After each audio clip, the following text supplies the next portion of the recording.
새하늘과 새 땅을 지금 보여드리겠습니다. 이게 뭔가 제목이 논란이 될 것 같은 제목이죠. 근데 그대로 쓰기로 했습니다. 왜냐? 저는 새하늘과 새 땅을 자주 보거든요. 자신 있습니다. 저에게는 보이는데 그들에게는 보이지 않는 것이 있고, 지금 이 설교가 끝나면 여러분도 제가 보는 것과 똑같은 것을 보게 될 것입니다. 진짜 새하늘과 새 땅이 보여지는 저와 여러분이 되길 예수 이름으로 축원합니다. 서론으로 들어갑니다. 새하늘과 새 땅을 몇 번 보셨습니까? 이제 요한계시록이 2장 남았어요. 이제 마무리 돼가고 있는 장이에요. 오늘과 이제 다음 주 주일이면 이제 요한계시록이 끝이 납니다. 우리가 요한계시록을 시작할 때, 1장을 할 때 기억이 나시나요? 말씀드렸던 것 중에 이런 게 있었어요. 어떤 신학적인 진리는 아닌데 오랜 시간 성경을 제가 지금 강의를 해가고 있잖아요. 성경에 매달려서 목회를 오래 해오고 있는 저는 저의 견해로 그래, 요한계시록은 이거구나 라는 깨달음이 있었어요. 요한계시록은 구약에 인용되는 구절이 엄청 많습니다. 이 요한계시록을 다 분해해서 설명하려면 에스겔서, 이사야, 다니엘, 신명기, 민수기, 구약 전체를 다 들어 엎어서 설명을 해드려야 돼요. 그렇게 구약을 다 뒤져서 해석을 한다고 해도 요한계시록은 진짜 해석하기 난해하고 애매한 것들이 가득해요. 그래도 목사님 설명 잘 해주시지 않으셨습니까? 쉽게 잘 해주시던데요. 제 설명이 쉬웠을지 몰라도요, 다시 요한계시록 펴서 보면 여전히 모르겠어요. 설명한 저도 다 모르겠어요. 여러분, 생각을 해봅시다. 상상을 해보세요. 내가 공부를 지금까지 안 해온 과목이 있는데 급하게 다음 주에 시험을 친대요. 레포트일 줄 알고 마음 놓고 있었는데 갑자기 시험으로 바뀌었대요. 당장 급한 게, 여러분이 교과서를 한 권 다 읽었어요. 빨리 공부를 해야 되니까. 자, 한 권 다 읽었어요. 다음에 어떻게 하실래요? 한 번 다 읽었으니까 끝 하고 그냥 덮으면 어떻게 될까요? 바로 낙제를 먹겠죠. 여러분이라면 어떻게 하시겠어요? 책에 처음으로 다시 돌아가서 다시 읽어보시겠죠. 그렇습니다. 그래서 제가 생각하고 결론을 내린 이 요한계시록은, 자, 구약 신약 다 읽어도 요한계시록은 모르겠지? 다시 보고 와. 너 구약 신약 다 읽어도 아직 성경에 대해서 잘 모르겠지? 그래, 다시 처음부터 보고 와. 라면서 성경을 요한계시록에서 끝내는 게 아니라 다시 창세기로 무한 반복하는 게이트웨이다 라고 저는 정의하게 되었어요. 저와 여러분은 이 땅의 종말에 대비해서 요한계시록이라는 기출문제 시험을 보고 계신 거예요. 요한계시록에 적힌 대로 여러분이 이 땅에서의 삶을 다하고 죽어서 예수님을 만나서 심판대 위에 서든, 혹시 우리가 살아있는 동안 예수님께서 재림을 하셔서 이 자리에서 시험을 보시든, 우리는 이 성경이라는 시험을 이 땅에서 보고 있는 중이에요. 성경을 보고 배운 다음에 삶으로 옮기는 시험을 보고 있는 거예요. 그냥 보았다 외웠다가 아닌 겁니다. 창세기부터 유다서까지 다 읽고 요한계시록이라는 기출시험을 보려고 하는데 무슨 말인지 하나도 모르겠어요. 그래서 다시 창세기부터 펴서 읽어야 하는 상황이 무한 반복됩니다. 그렇습니다. 요한계시록은 성경을 끝내는 장이 아니라 창세기로 돌아가는 하나님 말씀의 무한순환장치예요. 왜 이 이야기를 창세기 1장 때 말씀드리고 요한계시록 1장 때 말씀드리고 또 이 이야기를 드리냐면, 21장 1절 보시면, 또 내가 새 하늘과 새 땅을 보니 처음 하늘과 처음 땅이 없어졌고 바다도 다시 있지 않더라. 처음 하늘과 땅과 바다가 없었던 때가 언젠가요? 이 세상에 하늘과 땅과 바다가 없었던 때가 언젠가요? 하나님께서 창세기 1장을 시작하시던 때입니다. 다시 돌아가는 거예요. 지금 우리가 보고 있는 요한계시록 21장, 22장은 성경을 마무리하고 있는 장이에요. 성경의 시작장, 창세기 1장에 하늘과 땅이 없는데 거기서 시작했고, 성경의 마무리 장에도 똑같이 하늘과 땅과 바다가 없어져요. 그리고 둘 다 하나님께서 새로 만드십니다. 성경의 시작장과 성경의 마무리장에 똑같이 새하늘과 새 땅을 시작하세요. 저는 제 삶과 여러분의 삶에 마르지 않는, 사라지지 않는 영원한 질문을 드리고 싶습니다. 그게 뭐냐면, 여러분은 인생에 새하늘과 새 땅을 몇 번 반복하셨습니까? 이 말이 무슨 말이냐면, 우리가 좀 힘들고 낙심하는 일을 겪으면 하늘과 땅이 좀 달라 보여요. 그죠? 짜증나는 일이 있으면요, 보이는 모든 게 짜증나요. 그죠? 좋은 일이 생기면 우산을 안 챙겨왔어요. 근데 내가 너무 좋은 일이 있단 말이에요. 그럼 비 맞으면서도 좀 웃으면서 걸어가요. 저와 여러분은 매번 하나님의 새하늘과 새 땅을 마주해야 합니다. 무슨 말이냐면, 우리가 요한계시록의 과정을 보아야 돼요. 창세기 1장에 흑암, 혼돈, 공허가 가득하고 하나님께서 그런 세상에 새하늘과 새 땅을 만드셨어요. 저와 여러분에게 분명 환난과 핍박이 있습니다. 말씀대로 살아간다는 건 그런 거예요. 가짜 교사들이, 가짜 어린 양이, 악한 표범과 같은 짐승이, 매혹하는 악녀가, 붉은 용이 이 세상에, 그리고 나에게 흑암과 혼돈과 공허를 가져다 줍니다. 사탄이 그랬다라고 생각하시기보다는 좀 더 중요한 본질을 보자면, 합리화하는 내가 속았고, 분위기와 감정에 속는 내가 그대로 내 마음에 흑암과 혼돈과 공허를 가져다 준다고요.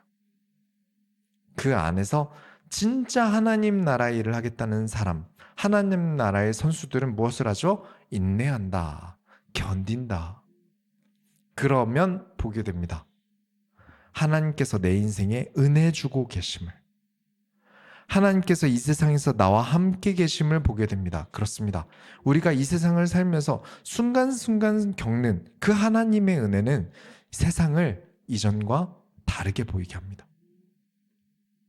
은혜가 가득해서 세상에 나가보니까 새 하늘과 새 땅을 보니, 우리는 이루 세어볼 수 없을 만큼 하나님께서 새 하늘과 새 땅을 보여주시고 계신 게 맞습니다. 하나님께서 창조하신 이 세상의 은총은 이루 말할 수 없습니다. 그런 삶을 살아갈 수 있는가 아닌가에 따라서 이 세상을 볼 때 새 하늘과 새 땅으로 보이는지 아닌지가 결정되는 거예요. 하나님 나라 일을 전혀 하지 않는 사람은요, 새 하늘도 새 땅도 없는 사람처럼 봅니다. 내 거야, 내 돈이야, 내 거야, 이 땅에서 즐기다 갈 거야, 다 내 거야 라면서 하나님께 영광을 돌리지 아니하더라. 마치 새 하늘과 새 땅이 앞으로 없을 것처럼, 이 땅이 전부인 것처럼 살아요. 근데 이를 넘어선 가짜 교사들은요, 사치하고 사치를 위해서 사기를 치고요, 사람들이 바른 교훈을 가르치면 귀가 가려워서 듣지 아니한다라고 디모데후서 4장 말씀에도 있어요. 그러면 반대로 말하면 무엇이죠? 틀린 교훈을 가르치면 귀가 시원하다는 거예요. 하나님 나라의 일을 하는 사람들은 하나님의 기쁨이 기준이라서 바른 교훈을 말할 수밖에 없어요. 사람들이 다 떠난다 하더라도 혼자 남아도 그래도 어쩔 수 없어요. 하지만 가짜 교사들은 귀를 시원하게 해서 자기 이득을 취합니다. 진짜 새하늘과 새 땅을 본 사람이라면, 곧 하나님의 은혜를 입고 세상을 바라본 사람이라면 그런 나쁜 짓은 절대 할 수 없겠죠. 하나님을 왜곡하고 하나님의 이름만 가져다 쓴 사기를 칠 수가 없을 거예요. 왜일까요?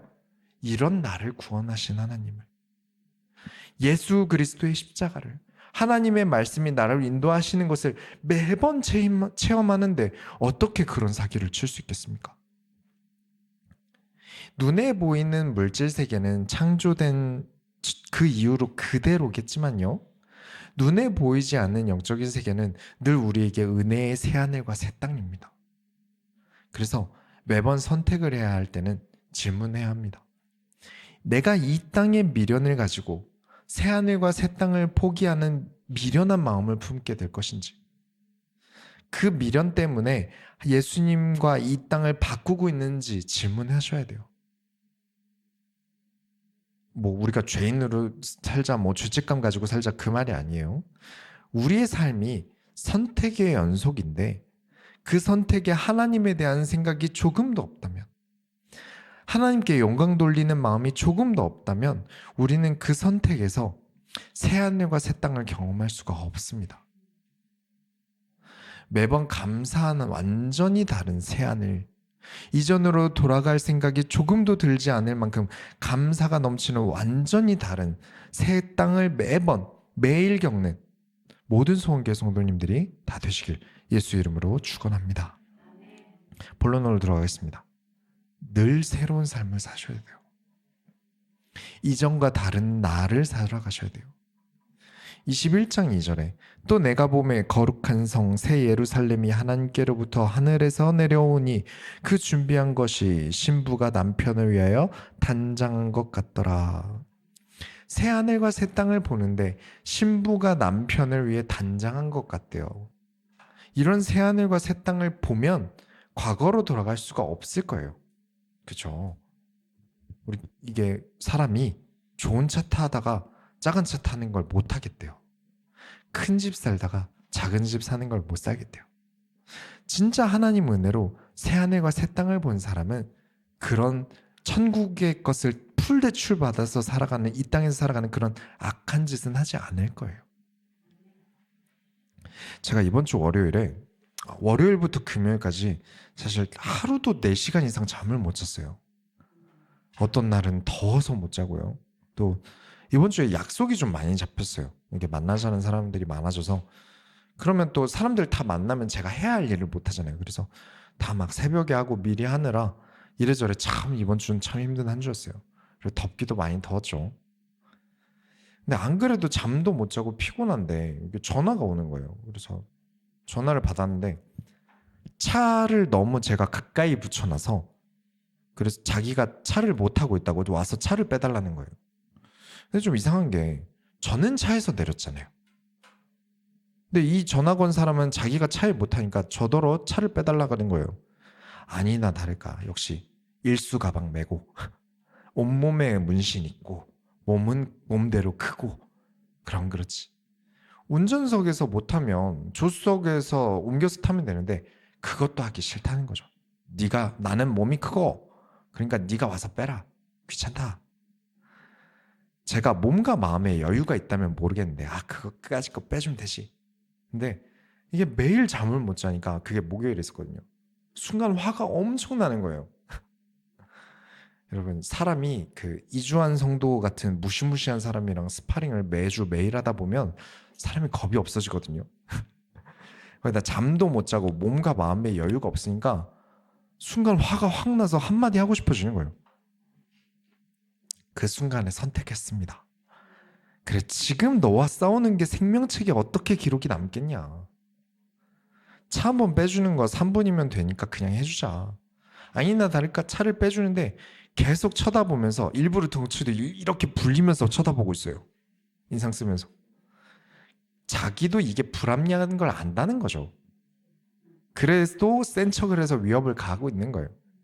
그때 그 순간 차를 빼면서 그 생각이 들더라고요. 저 사람은 참 이 땅이 그렇게나 중요하구나. 한 번도 본 적 없는 사람에게 그렇게 위협적인 자세로 있어야 할 만큼 이 땅에서의 삶이 정말 중요한가 보다. 가오가 중요하고, 그죠? 자기 귀찮은 거 싫고. 그래, 나는 이 땅을 내어주더라도 새 땅을 챙겨야지 하고 그냥 빼줬어요. 그렇게 저는 새하늘과 새 땅을 보았습니다. 말씀을 배웠고 저는 행동을 한 거죠. 예수님께서 가르치실 때 내 말을 듣고 행하지 않는 자는 모래 위에 집을 짓는 어리석은 자다. 내 말을 듣고 행하는 자는 무너지지 않는 자다. 이 에피소드를 말씀드리는 이유가 또 하나가 뭐냐면, 사람은 그 먹던 맛, 놀던 맛으로 산다고 합니다. 건달은요, 늘 건달 맛으로 살아요. 사기꾼은 늘 사기꾼 맛으로 살고요. 노숙자는 늘 노숙자 맛으로 살아요. 제가 아는 어릴 때부터 친하게 지낸 친구가 그 디지털 음악과였어요. 약간 힙합 쪽 그쪽 친구였거든요. 그 친구가 클럽에 가서 이제 설문조사를 해야 되는 과제가 있었는데 이게 도와달라고 막 주변 사람들을 막 수소문해서 여러 명이서 같이 갔어요. 저도 가서 막 설문조사하고. 근데 저는 체질상 클럽이 너무 재미가 없는 거예요. 계속 일어나서 서 있어야 되거든요. 너무 허리가 아프고. 어차피 저는 술도 안 먹고, 그죠? 락 음악만 해왔으니까 디지털 음악도 막 그렇게 재밌게 듣던 때가 아니었어요. 그죠? 이게 하던 맛이, 놀던 맛이라는 게 있는 거죠. 자기가 하던 거랑 아닌 건 괴리감이 있어서 하기가 힘들어요. 아무리 기회가 오고 다른 삶을 가르쳐도 사람은 늘 하던 대로 합니다. 연애도 마찬가지죠. 막 아무리 좋은 남자 만나라고 해도 불량배 같은 남자만 만나는 사람도 있어요. 교회를 다니는데도 사람이 도무지 안 바뀌는 사람들이 있어요. 왜냐하면 하던 대로 하고 있거든요. 놀던 맛이 있거든요. 말씀대로 바꿔서 행동해야 되는 때마다 계속 하던 대로 하거든요. 다시 새하늘과 새 땅을 들어간 그렇게 창조된 사람으로서의 신앙생활을 하고 있는 게 아닌 거죠. 여전히 옛날에 하던 대로. 교회만 다니지 이전에 그 사람으로 살아가고 있는 거예요. 왜냐? 그 이전 삶을 여전히 사랑해서 그런 거죠. 그래서 하던 대로 하던 그 삶을 바꾸지 않아요. 선택을 해야 하는 그 순간마다 내 감정이 먼저고 그날 내 컨디션이 먼저고 내 기분이 먼저예요. 새 예루살렘을 보니 신부가 남편을 위하여 단장한 것 같더라. 우리가 천국 결혼잔치를 보았잖아요. 우리는 예수님의 신부가 된다. 그리고 그 행실대로 옷을 입는다 라고 했어요. 그죠? 누가 신부인지 아닌지 뭘 보고 결정합니까? 결혼식장 가서. 남편 하객으로 왔어요. 신부 얼굴도 본 적이 없어요. 근데 저 사람이 신부구나. 웨딩드레스 보고 알잖아요. 그 사람의 행실이 그 사람의 신부냐 아니냐를 확인시켜 준다고요. 결혼을 앞둔 사람은요, 사랑해서 안 하던 것을 합니다. 대부분 결혼식을 한 이 유부남들이 자주 하는 말이 뭐냐면, 최근에도 결혼식 준비하고 있는 남자분이랑 만나는데, 결혼식 준비를 해놓고 결혼한 다음에 하는 말이 결혼 2번 다시 안 한다예요. 결혼식 2번 다시 안 한다. 그냥 준비할 게 너무 많고 힘든 거죠. 상견례도 해야 되죠. 드레스도 몇 번이고 골라야 되죠. 리액션도 잘해야 돼요. 어머 너무 예뻐. 이거 계속 해야 되고. 결혼식 준비가 너무 힘들어요. 상견례도 해야 되죠. 드레스도 몇 번 골라야 되죠. 반지 어렵죠. 반지 어려워요. 식장은 또 어떻게 해야 되는데 또 주변 사람들한테 청첩장 다 들고 일일이 찾아가야 돼요. 평소 삶도 바쁘게 살았는데 결혼식이라는 바쁜 일정을 가져야 돼요. 그 말은 뭐죠? 안 하던 것을 해왔다는 거예요. 사랑하는 사람과 결혼을 한다는 이유로 안 하고 있던 걸 한다는 거예요. 그 이전에 살던 대로 안 살고 예수님과 결혼하는 신부로 살아갈 마음과 준비가 되어 있다는 거예요. 인간끼리 결혼을 해도 계속 하던 대로 늘 살던 대로 살겠다고 남자 쪽도 여자 쪽도 서로 양보하지 않으면 얼마나 불행해집니까? 서로 많은 것을 포기해야 돼요. 양보해야 돼요. 예수님과 결혼할 사람, 예수님과 연합하여 한 길로 갈 사람이 자신이 계속 살던 대로 살겠다고 고집을 부린다는 건 예수님을 사랑하지 않는다는 말입니다. 그죠? 사랑하기에 양보해야죠. 결혼은 그런 거니까요. 사랑하니까 어떻게든 서로 떨어지지 않으려고 원래는 맨날 하던 게임도 못하고 자주 사던 화장품도 이제는 못 사고 그 삶이 비참하게 느껴진다면 내 아내, 내 남편보다 여전히 나는 과거의 그 모습을 사랑하고 있다는 말일 거예요. 진짜 예수를 사랑하고 새하늘에 소망이 있는 사람은 이전과 다른 삶을 삽니다. 불량배 하다가 교회를 다니는데 여전히 불량배 짓을 하고 있다면 그 사람은 예수를 사랑하는 신부가 아직 아닐 겁니다. 이후엔 될 수 있죠. 사기를 치다가 교회를 다니는데 여전히 남 속이는 습관을 버리지 못했다면 그 사람은 예수를 사랑하는 신부가 아닐 겁니다. 왜냐? 내 선택이 달라져야 하는데 그대로잖아요. 결혼은 어떤 사람끼리 하는 거죠? 거래처끼리 결혼하는 건가요? 아니죠. 결혼은 사랑하는 사이라서 하는 거잖아요. 예수님을 사랑하지 않는 사람이 천국 잔치에 참여하는 게 아니고 오늘 우리가 보고 있는 새 예루살렘이 되는 게 아닌 겁니다. 자, 결혼식에서 다른 사람에 의해서 조금 사람이 기분 나쁜 말이 오고 갈 수 있어요. 하다못해 결혼식 날 신부 아버님이 술 좀 드시고 계속 신부를 긁는 것도 보았어요. 거기서 신부가 평소 딸 방문 닫으면서 말하듯이 아빠 나가! 할까요? 결혼식 진행하는데 스텝이 뭔가 잘 못했어요. 신부가 들고 있던 꽃으로 사람 얼굴 때리면서 야! 이러면서 멱살 잡을까요? 안 하겠죠. 왜 안 할까요? 결혼식을 위해서 참겠죠. 어떻게든 결혼식을 무사히 끝내야 되니까 달래겠죠. 아, 아빠 이러지 마. 나에게 지금 더 중요한 게 있으니 어떻게든 넘기려고 할 거예요. 진짜 하나님 나라에 일하는 사람은 새하늘과 새 땅을 바라보기 때문에 태도가 다를 겁니다. 과거에 내가 살던 방식대로 돌아가지 않을 것이고요. 시간이 지날수록 해가 지날수록 더 나은 사람이 될 거예요. 이것을 성화라고 합니다. 거룩한 변화. 거룩한 변화는 그렇게 일어나는 거예요.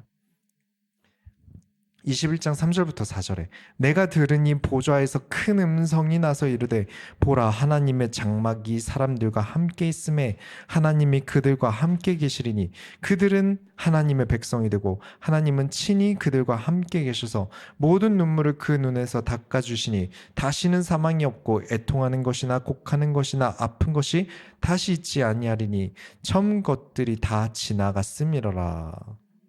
여기서 중요한 것은 모든 눈물이라고 해서 이 악한 자들의 눈물, 가짜들의 눈물을 닦아주시는 게 아니라는 거예요. 그렇죠? 예수님의 신부된 자들, 진짜 하나님의 사람의 눈물을 닦아주시는데 조금 더 생각해 볼게요. 교회에서 헌금을 막 몇 억 횡령하다 걸렸어요. 그래서 교회에서 쫓겨나면서 울었어요. 사람이 쫓겨날 때 곱게 쫓겨났겠습니까? 아, 안녕히 가세요. 문 열어드릴게요. 이렇게 쫓겨났겠습니까? 막 온갖 욕을 먹고 자존심 상하는 말을 들었겠죠. 그래서 흘리는 그 눈물도 닦아주실까요? 아니겠죠. 신천지들이 자꾸 장막전선이라 그래서 이 장막에 자기들이 들어가겠대요. 그래서 하는 짓이 다른 교회를 무너뜨리고 가짜 교훈을 퍼뜨려요. 그런 자들에게 허락되는 장막일까요? 그들에게는 어렵겠죠. 하나님께서 닦아주실 눈물은 하나님 나라를 위해 이 땅에서 인내하던 신부의 눈물입니다. 결혼식장에서 인내해온 신부의 눈물이에요. 결혼식장을 보면서 하나님 나라의 새하늘과 새 땅을 보면서 감동한 신부의 눈물이에요. 그 신부가 걸어온 길을 아버지로서 닦아주시는 순간입니다. 다시는 사망이 없고 애통하는 것이나 곡하는 것이나 아픈 것이 다시 있지 않다는 게 이 땅에서 지 멋대로 막 살다가 생기는 그 아프고 곡하는 것이 아니라는 말이에요. 진짜들의 눈물은 그런 눈물과 다릅니다. 진짜들은 주를 위하여 달리다가 힘들어서 울었어요. 하나님 나라를 위해 수고하느라 눈물을 흘렸어요. 순간순간 참아야 했고 인내해야 했어요. 선교사님들은 자기 아내가 자녀가 남편이 죽는 일까지 겪었어요. 또는 악한 자들이 절됨을 사치하는 것을 보면서 속상했어요. 그 순간 그들이 가진 것을 보고 되게 우리 눈에도 사랑스러워 보여서 부럽고 그러다 보니까 내가 삶이 비참해 보여요. 그래도 다시 정신 차리고 나에게는 예수님이 계신다 라면서 순간순간 부러워도 인내했어요. 세상이 진짜 삶을 살아가는 자들보다 가짜들을 더 따르는 것을 보고 있는 게 너무 힘들었어요. 그 눈물을 닦아주신다고요. 같은 눈물이 아닙니다. 그 눈물을 닦아주신다고요. 5절부터 7절에 보좌에 앉으신 이가 이르시되 보라 내가 만물을 새롭게 하노라 하시고 또 이르시되 이 말은 신실하고 참되니 기록하라 하시고 또 내게 말씀하시되 이루었도다 나는 알파와 오메가요 처음과 마지막이라 내가 생명수 샘물을 목마른 자에게 값없이 주리니 이기는 자는 이것을 상속받으리라 나는 그의 하나님이 되고 그는 내 아들이 되리라. 자, 태극권만 해온 사람 그리고 MMA 종합격투기를 해온 사람 싸우면 누가 이길까요? 당장 싸우러 가면 종합격투기 선수가 이기겠죠. 그런데 결국 시간이 지나면 태국권 하는 사람이 이깁니다. 왜냐? 종합격투기 해온 사람들은 아무래도 아픈 데가 많고요. 일찍 죽기도 해요. 뇌 손상도 많고요. 근데 태국권 수련하는 사람들은 호흡도 좋고 스트레칭 자세도 많고 그러다 보니까 오래 살아요. 중국의 장수 마을 가면 정말 건강하고 자세도 곧고요. 굽지가 않으세요. 고린도 후서 6장 9절부터 10절에 이런 말씀이 있습니다. 무명한 자 같으나 유명한 자여, 죽은 자 같으나 보라 우리가 살아있고, 징계를 받는 자 같으나 죽임을 당하지 아니하고, 근심하는 자 같으나 항상 기뻐하고, 가난한 자 같으나 많은 사람을 부유하게 하고, 아무것도 없는 자 같으나 모든 것을 가진 자로다. 끝까지 가면 우리가 이깁니다. 지금 당장은 우리가 가난한 자 같을지 몰라도, 부족한 것 같아도, 별거 없어 보여도 결국 끝까지 하나님 나라를 일을 함으로 이긴 자가 되어 하나님의 상속을 여러분이 받을 겁니다. 그러니 절대 하나님 나라 일을 멈추지 않는 모든 성교 성도님들이 다 되시길 축원합니다.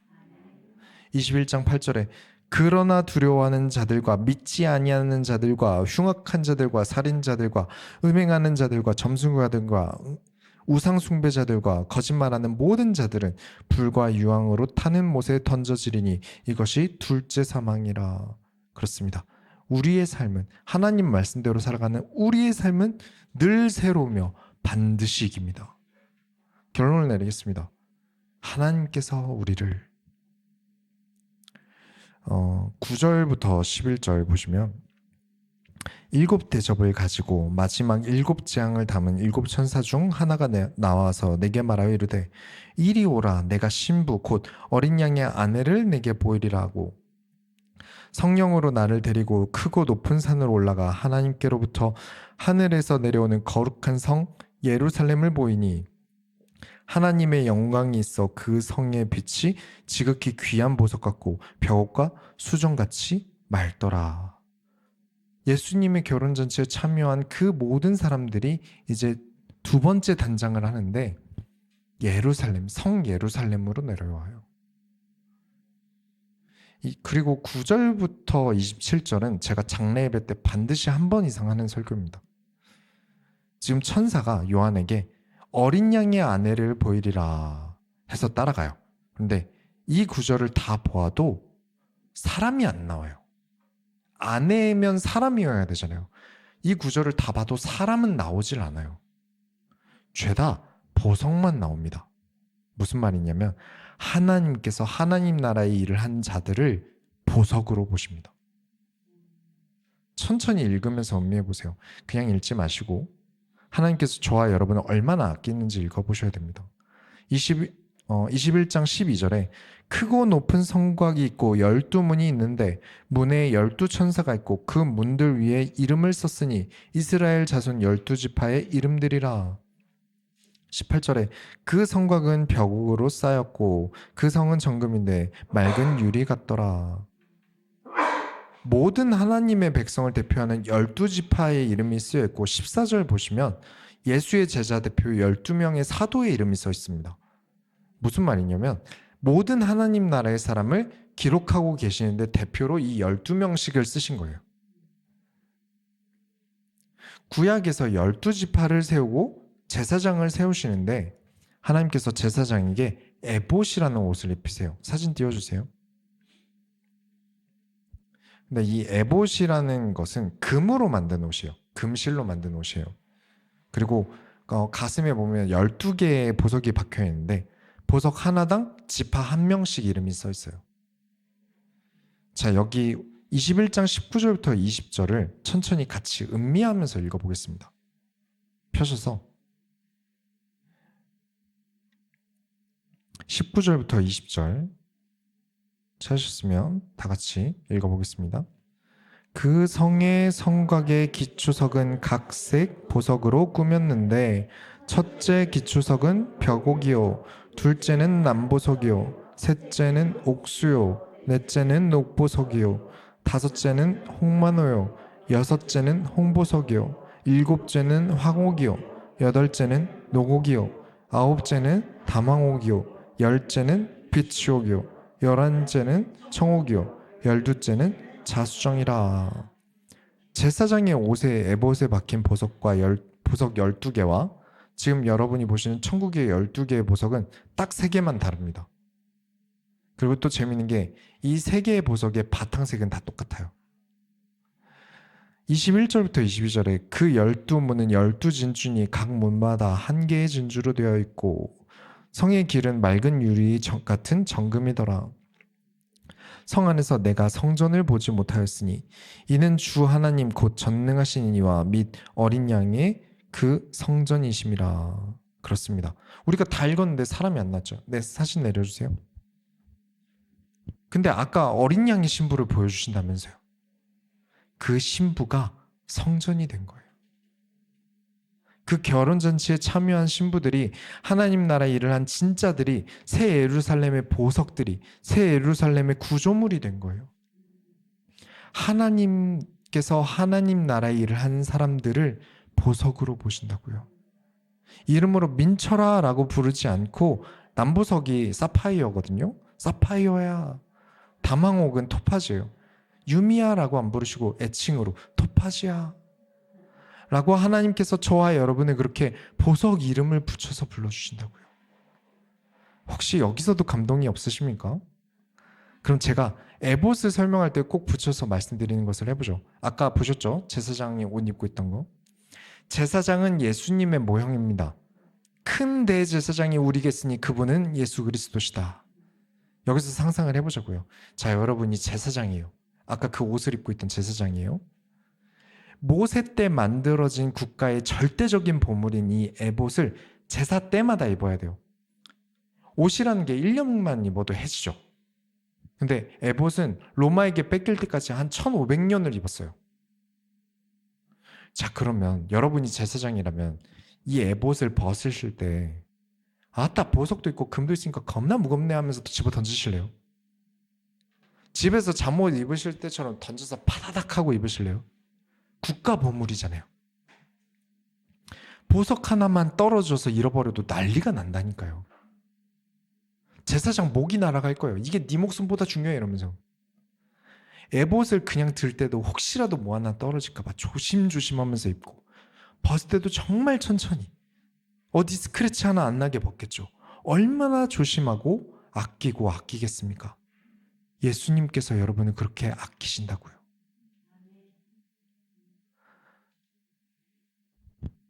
하나님께서 여러분을 그렇게 사랑하신다고요.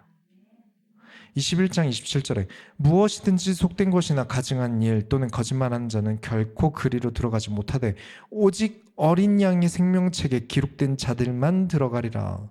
전에 말씀드렸죠. 그냥 거짓말하는 게 아닙니다. 하나님의 말씀을 거짓말하는 가증한 자들이 들어가지 못한다고요. 오직 성경에서만큼은 진실해야 합니다.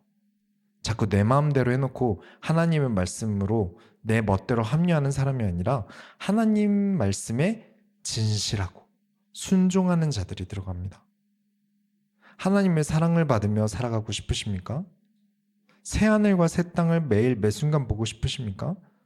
그 순간의 선택을 하나님의 말씀대로 하셔야 합니다. 그것이 하나님 나라의 일입니다. 그 일을 하는 자들을 하나님께서 보석으로 부르십니다. 천국은 하나님의 보석함이고 저와 여러분은 하나님의 보석입니다. 그리고 저는 보고 있습니다. 제가 자주 새하늘과 새 땅을 본다고 말씀드렸잖아요. 그 새 예루살렘의 보석을 저는 지금도 눈앞에서 보고 있습니다. 바로 여러분이죠. 교회는 하나님의 보석함이에요. 보석들을 모으신 곳이니까요. 흔하면 보석입니까? 아니죠. 보석은 희소한 가치를 가졌기 때문에 보석이에요. 교회를 내 이득을 위해서 가는 사람은 제가 보기에 그냥 돌멩이에요. 물론 가공하면 보석이 되겠죠. 말씀 하나 때문에 교회를 다니고 계신 여러분은 보석입니다. 그래서 저는 매주 새하늘과 새 땅을 눈으로 보고 있습니다. 이제는 제가 보이는 게 이제 여러분에게도 보이리라 믿습니다. 곧 이 땅에서 보석과 같은 삶을 살면서 너희 보물을 하늘에 쌓아라. 곧 나 자신과 진짜 하나님 나라의 일꾼들이 하늘에 쌓아 올려지는 새 예루살렘에 쌓여 올려지는 그 보석들이 되는 모든 소원교회 성도님들이 다 되시길 예수 이름으로 축원합니다. 우리가 하나님의 소원을 이뤄드립시다. 하나님, 하나님의 보석들이 지금 예배를 드립니다. 하나님 기뻐 받아 주옵소서. 살아계신 예수 그리스도의 이름으로 기도드렸습니다. 아멘.